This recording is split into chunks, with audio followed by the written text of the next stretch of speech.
Okay mga bossing, ito nga pala yung fiber home na WA2000. So di pa siya naka-modified, no? So okay siya. Basically, two ports yata magagawa ko dito. So hindi kasi detachable itong antenna na to, no? So gagawin ko siya magiging detachable yung antenna.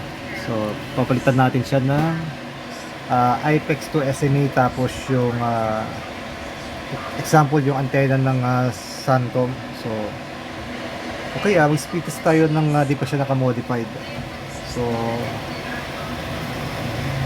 So ayan, 4G, 5G gamit pala ay dito SIM. So okay, mag-speed test tayo.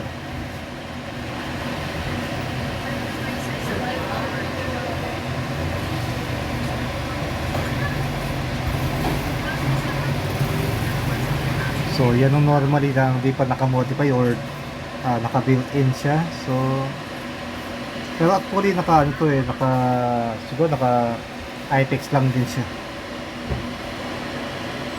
Pero mas maganda sana kung naka-outdoor antenna tayo. So ayan. So later on i-modify ko na po ito. So okay, remember nasa 19 Mbps, tapos yung upload nasa 0.70. So okay, to be continued, i-modify ko na po ito. So ito muli yung tsura niya, naka built in, di siya removable yung antenna niya, or di siya detachable. So papalitan ko siya ng IPEX to SMA.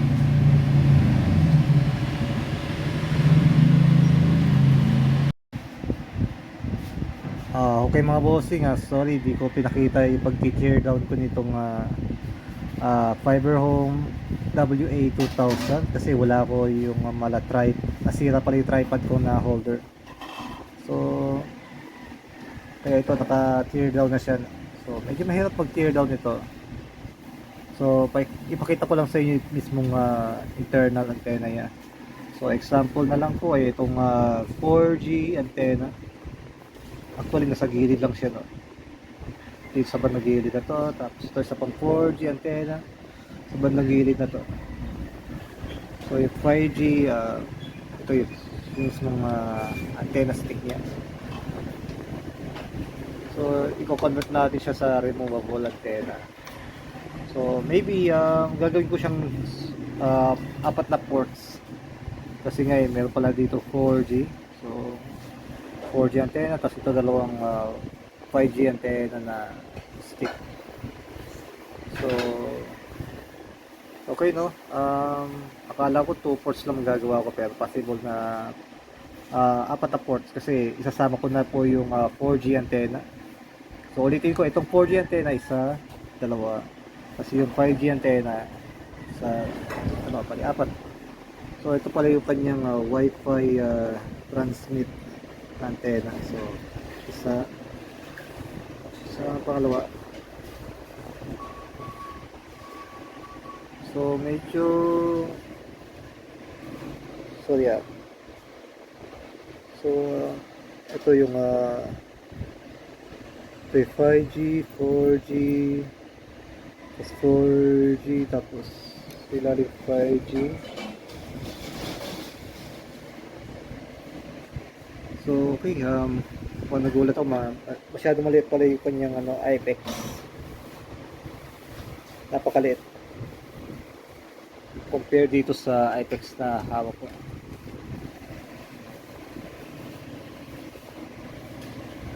So di siya maliit, no? Siguro idudugtong ko na lang. So to be continued, to follow up na lang po. Pakita ko lang po sa soldering gagawin ko. Yung naka-soldered na. Okay mga bossing, binakalas ko nga pala itong antenna stick or yung mismong dalawang sungay niya. At pinakalooban niya, ito yung mismong laman niya. ito yung 5G antenna. So ito yun. So may nakasulat siya na 5G, no? Isa, tapos pangalawa. So 5G, then so tanggalin natin itong antenna stick na to. So possible na position nito ay ganito lang. So magdidikit yata ako dito ng double sided. Itatap ko na lang yung mismong IPEX SMA. So basically jumper lang gagawin ko dito. So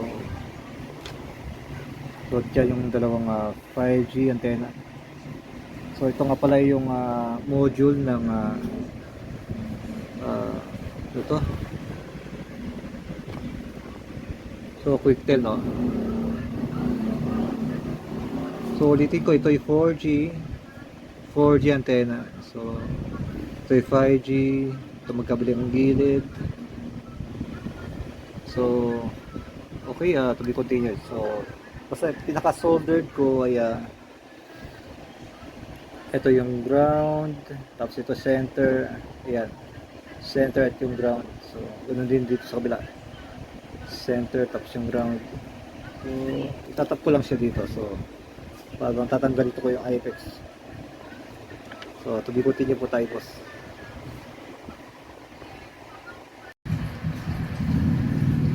Okay mga bossing, ipagpatuloy natin. So ito na po yung ginawa ko, naka-soldered na yung IPEX SMA or pinagputulan kong IPEX. So ito yung 5G at sa kabila rin itong 5G na to. So dinikitan ko siya ng duct tape. So ayan. Then ganun din sa bandang 4G. So ito yung bandang 4G, no?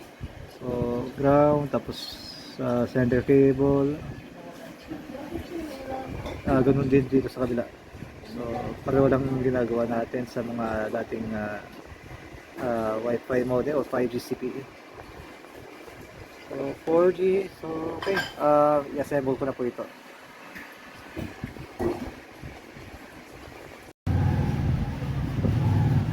Okay mga bossing, finish na po tayo sa pagmo-modify nitong Fiber Home WA2000. So ituro ko yung 5G na antenna. So ito yung 5G antenna, ito rin yung pangalawang 5G antenna, tapos ito yung 4G, tapos 4G. So ayan, 4x4 hybrid MIMO ang gamit ko. So saktong sakto ito sa apat na ports na to. So just in case na walang 5G sa location nyo, automatic mag-go nag 4G siya, no? So ito yung 4G tas 5G. So okay, option na lang kung gusto yung magpa-modify ng 2 ports lang, which is either 5G lang i-modify natin or 4G lang. So optional talaga maging 4 SMA ports. So okay, testing natin. Okay mga bossing, 2 days later nakat yung video natin since na-finish ko na yung pagmamodify nitong Fiber Home WA2000. So naka 4x4 hybrid MIMO. Kasi alam ko June 11 ko to na-finish yung pagmamodify. Then di ko na napagpatuloy pagka-testing kasi medyo kinakapa-kapa ko pa yung mga settings nito. So far so good, nakita ko na yung okay yung settings ko. So okay naman siya. So 4G. So okay, ito pala yung dashboard. So gamit natin ay dito SIM. So literal na so network, tapos connection setup. So naka-automatic ako, no? So ito pala yung kanyang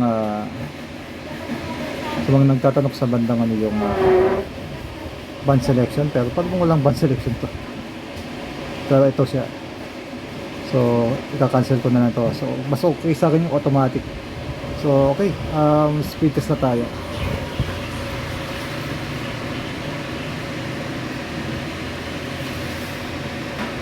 So dati mga 19 Mbps ang umabot, no. Ngayon po ay nasa pwede siya pumalo ng 100 Mbps.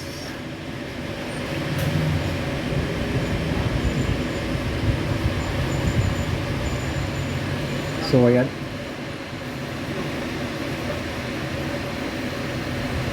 At sa upload naman medyo tumaas din ng konti. Alam ko dati nasa 0.70 Mbps yata yun.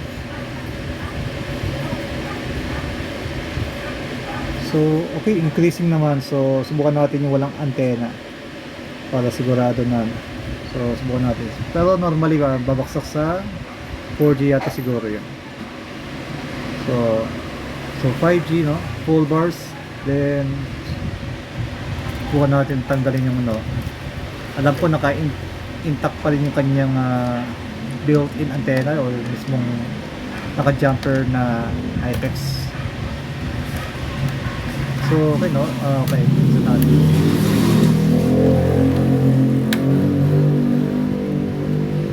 So okay, tuluyan wala ng outdoor. So expected na bumaba siya ng 2 bars. Pero tignan natin dashboard. Pero palagay tuluyan walang bumaksak sa 4G-5G. So okay, literal okay naman siya. Wala tuluyan ng signal, no. So balikan ko yung i-plug ko ulit yung outdoor antenna.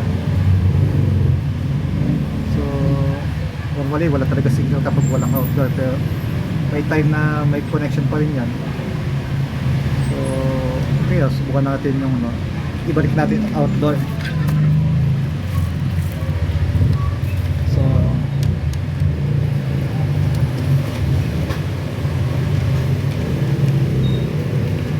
balik natin outdoor. Actually maski yung isang naka-impact parang, so full bars yan o 3 bars, isa pang nakakabit, no. So balikan natin. So subukan natin sa pangalawa.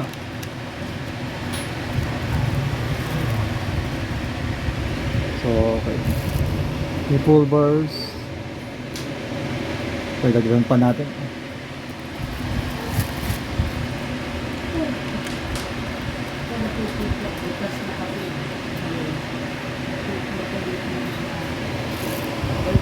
So palagay full bars na ito.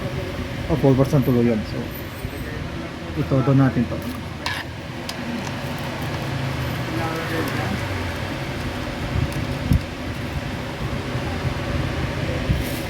So ayan, malaking tulong talaga kapag mayroong outdoor antenna. So medyo naglolo ko lang ng konti ito, pero okay na rin siya compared doon sa walang outdoor antenna. So okay, final speed test, pero lagay ko bababa siya ng konti.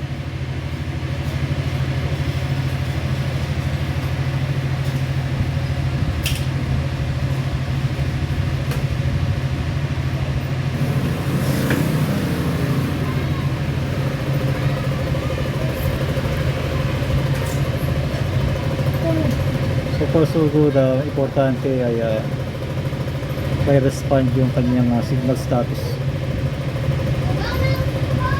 Every time to time pwede magbago speed test, kaya ayan, bumaba sa 58 Mbps.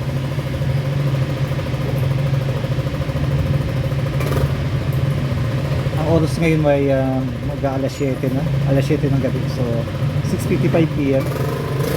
So okay, tested yung pag-modify natin itong Fiber Home WA2000. So okay, malaking tulong talaga kapag mayroong outdoor antenna. Para sa salamat po at paalam po.